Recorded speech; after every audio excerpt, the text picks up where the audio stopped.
Kenji trudged down the empty street. It was already past midnight, and his temples throbbed from staring at spreadsheets all day, analyzing data and projections in the fluorescent glow of his cramped office. All that awaited him at home was an empty apartment. He craved release, an escape from the mundane routine of his dull life. On impulse, he decided to visit an old bathhouse a few blocks from his work. It was a relic of older times, but its cedar aroma and scalding waters were just what he needed.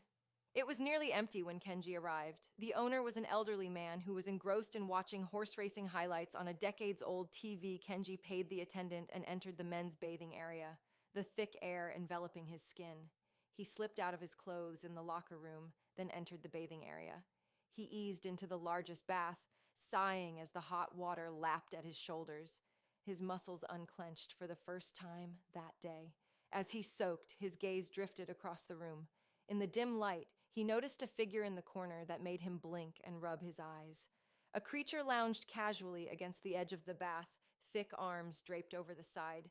Scales of gold and amber covered its body, and a long, muscular tail curled around its legs under the water. It turned its glowing eyes toward Kenji, eyes with slit-shaped pupils that seemed to peer into his very soul.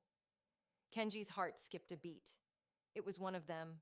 The Agorla were an alien species that had recently begun trading with Earth. It was well known that they possessed both reproductive organs, but Kenji never expected to find one in his regular bathhouse. He glanced at the alien reclining back in the bath. He didn't know whether to be afraid or curious.